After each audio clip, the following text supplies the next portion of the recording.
When I was growing up, it was just me and Mom. Dad left when I was very young, and I hardly remember him now. Mom worked really hard, juggling different jobs to make ends meet and make sure I could focus on my studies. Thanks to her sacrifices, I got a scholarship that helped me finish college without ending up in huge debt. I studied business management because I was determined to succeed and never experienced the financial struggles we faced when I was young. After graduating, I moved to the city. Starting out was tough. I lived in a small apartment and often had to eat cheap meals like ramen. But I landed a job at a big company, starting at the bottom and working my way up. Within a few years, I wasn't just an employee there, I was in charge of a whole department. It was more than just a job to me, it was my territory. I made sure everyone I worked with felt respected and valued. During training sessions for new employees, I always emphasized the importance of respect and taking ownership of their work. I encouraged them to treat their job like it was their own business, knowing that this mindset would lead them to leadership roles in the future. The team was strong, made up of really good people. When I was chosen for the department head position, we went to a nearby bar to celebrate.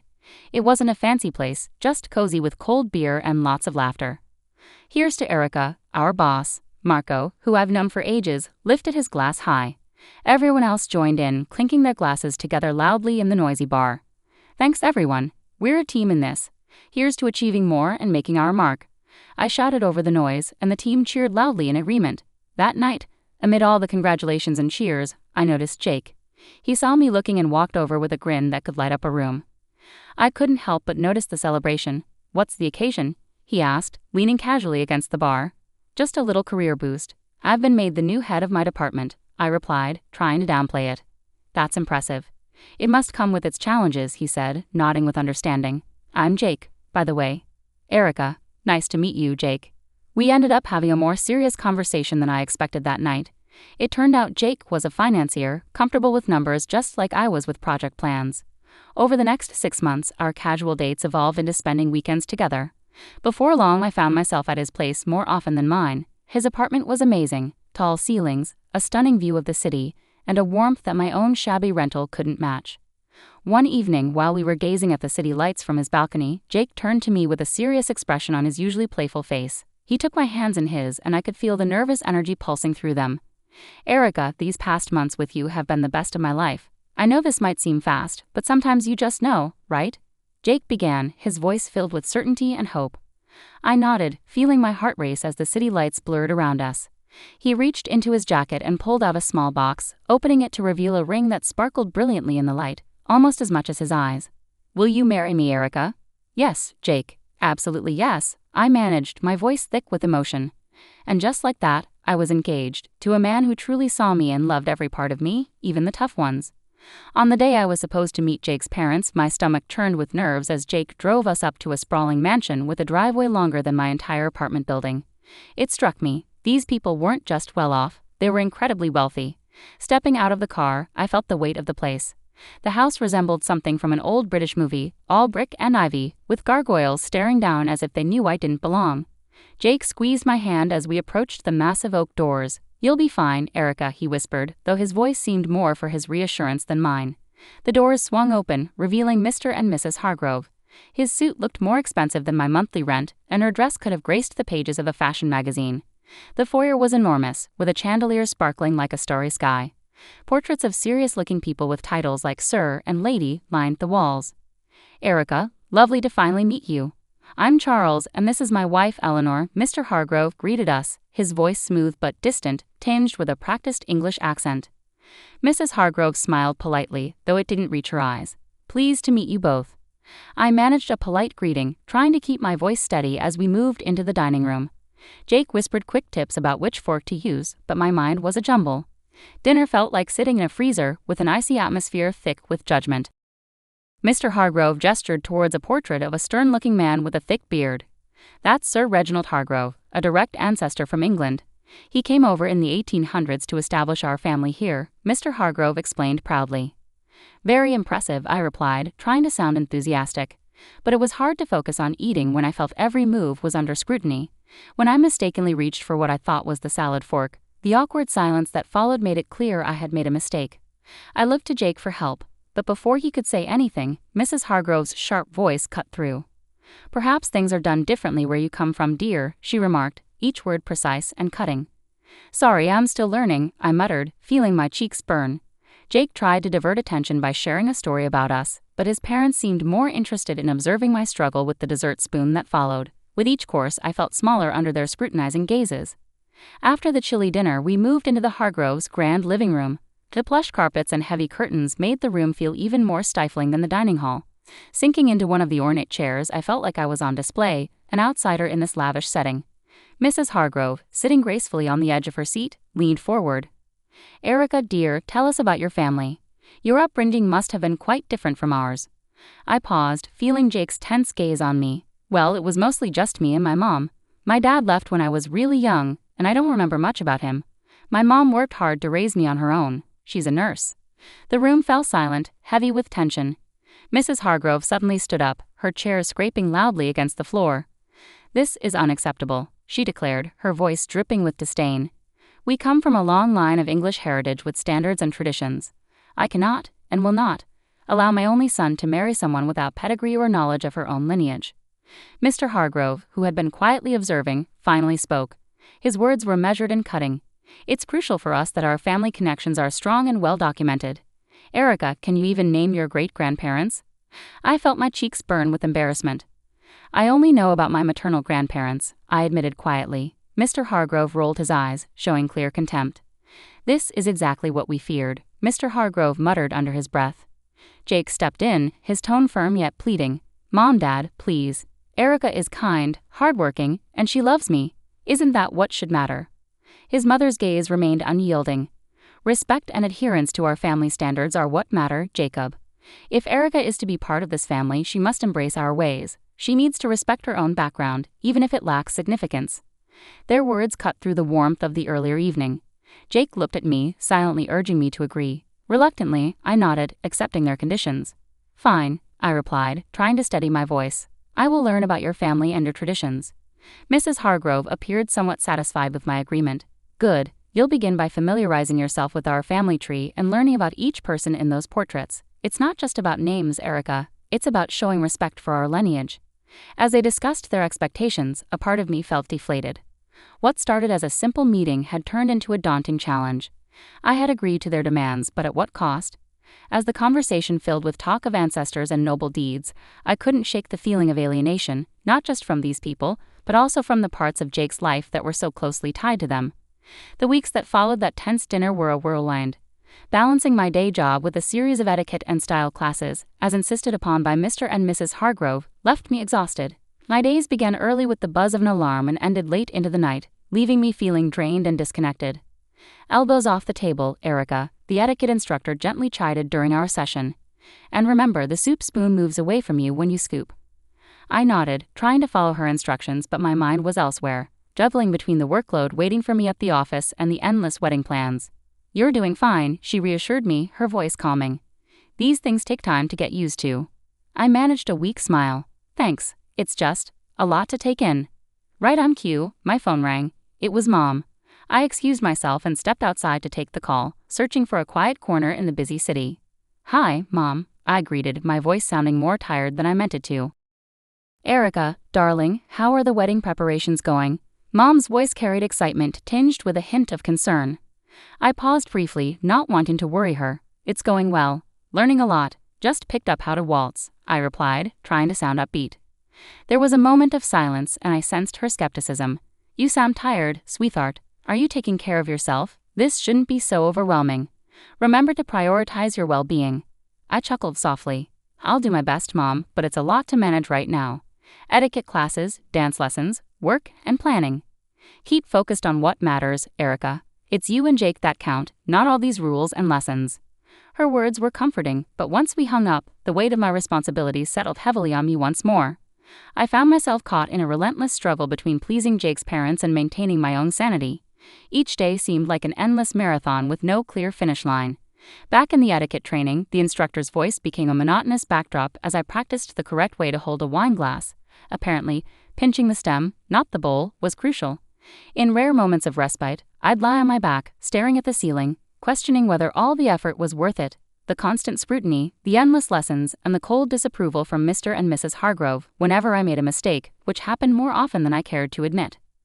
One evening, just as I was drifting off to sleep, my phone buzzed. It was Jake, his text lighting up the screen. "How was your day? Miss you." I stared at the message, my fingers hesitating over the keyboard. I wanted to pour out my frustrations and fears to him, but I held back. Instead, I replied with a simple, "Miss you too." Long day, but hanging in there. As I set the phone down, the silence of my apartment felt suffocating. Was this how things were going to be? Pushing through exhaustion, forcing smiles through stress. All to fit into a world that increasingly felt foreign to me. The big day had finally arrived. The venue buzzed with flowers, elegant dresses, and the city's elite mingling around. My stomach churned as I stood in my flowing white gown, struggling to calm my nerves. My mom came over, gently adjusting a stray curl on my forehead. "Everything will be okay, Erica," she whispered reassuringly, her smile warm. I wanted to believe her, but as the ceremony began, any hope of a peaceful wedding quickly faded. Jake's parents exuded an air of superiority. Mr. Hargrove greeted guests with self-importance, and Mrs. Hargrove made sure everyone knew how they had made the wedding happen. As guests settled in, I attempted to mingle, but Mrs. Hargrove intercepted me with a chilly smile. "Erica, dear, ensure our guests are looked after. Fetch some drinks, please," she instructed, gesturing towards a group of elderly gentlemen engaged in a loud political discussion. "But," I started, only to be silenced by her stern gaze. "No buts, you're practically family now. Show some initiative," she snapped sharply. Reluctantly, I began carrying trays of champagne and hors d'oeuvres between tables, my wedding dress trailing behind me. The weight of the fabric and the menial task made me feel more like a servant than a bride. I caught glimpses of Jake laughing and chatting, seemingly oblivious to my discomfort. As I passed another round of drinks, I heard Mrs. Hargrove's voice rise above the chatter. "Erica will be serving us tonight. It's good practice for her, don't you think?" Her tone dripped with condescension as she scanned the crowd for approval. That was it. I couldn't take it anymore. I approached her, my hands trembling slightly but my voice steady. "I am not a waitress at my own wedding. There are staff here who are supposed to do this." Mrs. Hargrove stood up, her expression feigning surprise. "You should be grateful we allowed someone of your background into our family. Remember your place, Erica," she hissed, her words cutting like knives. Anger flared within me, and I felt my cheeks burn. "This is my wedding, not a show for your friends," I shot back, my voice carrying more volume than I had intended. The room fell silent, all eyes now fixed on us. Jake, catching the tail end of our exchange, stumbled over, a glass of champagne in hand. "What's going on here?" He slurred slightly, his gaze unfocused. "Your mother is treating me like a servant at our wedding, Jake. This isn't what today is supposed to be about," I said, frustration bubbling up. Jake blinked, looking between me and his mother, his brow furrowing. "Erica, why are you causing a scene? Just do what my mom asks. It's not a big deal." "Not a big deal, Jake. This is our day and your mom is ruining it," I protested, hurt and disbelief mixing in my voice. He took a long sip of champagne before responding, his tone indifferent. "Look, Erica, you should be grateful I chose you. There were plenty of girls better than you, prettier, richer. You're making a fuss over nothing." The words hit me like a physical blow. I stepped back, stunned by the realization. The man I loved, the man I was about to marry, didn't see us as equals. To him, I was merely a piece to fit into his family's expectations. Clutching my bouquet tightly, on the verge of breaking down, my mom approached. She took one look at me and enveloped me in her arms, holding me in a comforting embrace that seemed to shield me from everything. "Honey, do you truly love him? Do you really want this marriage?" she whispered, her voice tinged with concern. I shook my head, my voice barely audible. "No, Mom, I can't go through with this. I don't want to." Mom nodded, her expression determined as she gently took the bouquet from my trembling hands and guided me to a chair, her touch comforting. With unexpected resolve, she walked over to the DJ, requested the microphone, and turned to address the assembled guests. "Ladies and gentlemen, may I have your attention, please?" Her voice, steady and clear, cut through the low hum of conversation, capturing everyone's focus. A silence fell, anticipation thick in the air. She took a deep breath and directed her gaze squarely at Mr. and Mrs. Hargrove. "I have something important to share about truth and appearances," she began firmly. "I attended school with Charles and Eleanor Hargrove. Back then, they didn't speak with an English accent or boast noble lineage. Their families were hardworking people, much like ours." A murmur spread through the crowd. Charles's father was a mechanic and Eleanor's mother worked at the local diner. Mom continued, her words ringing out clearly. She paused, allowing the weight of her revelation to settle. The portraits, the accents, the family name, they were all purchased to create a past that would conceal their true origins. The room erupted into whispers, guests turning to stare at the Hargroves with expressions of shock and disbelief. Mrs. Hargrove stood up, her face flushed red, the facade of aristocracy crumbling before everyone's eyes. That's absurd. She began defensively. But my mom wasn't done. To think you would stand on these fabrications and judge my daughter's worth based on a lie. Erica is worth more than all your false titles combined. She is genuine, something you seem to have forgotten how to be. The guests openly murmured now, their curiosity turning into disdain as they looked at the Hargroves. Mr. Hargrove attempted to respond, his accent slipping from refined to more desperate. We did what we believed was necessary. For whom? My mom interjected, her voice fierce. For your son? For society? Or just to satisfy your own shallow pride? The confrontation had captivated everyone's attention, and now the room buzzed with tension and revelations. The Hargroves appeared diminished, their grand facade crumbling to reveal the stark truth of their humble origins. Jake's face twisted with a mixture of shock and anger. He stormed up to me, his voice barely contained as he leaned in close. You've ruined everything, Erica. You've disgraced my family, and now you're questioning if I still want to marry you after this spectacle. His words cut deep, but before I could respond, he grabbed my arm forcefully, pulling me closer. I'll teach you how to be a good wife, one who knows her place and obeys. His threat hung in the air, chilling and weighty. Summoning all my strength, I wrenched my arm free and stepped back from him. The room fell silent, every eye fixed on us. This was the man I had planned to marry. This was the family I was supposed to join. No, this couldn't be my reality. Drawing a deep breath, I channeled my mother's earlier resolve. There will be no wedding, I declared loudly, ensuring every guest heard. I regret ever considering marrying someone who embodies the arrogance and deceit of his parents. Murmurs filled the room, a mix of shock and support echoing through the crowd. Jake stood frozen, his mouth gaping as if trying to undo my words. Beside me, my mother provided a steady presence, shielding me from the chaos. Together we walked through the guests, heads held high. In the weeks that followed, news of the Hargroves' deception spread rapidly through the city. Their fabricated lineage and lofty social status crumbled like a house of cards.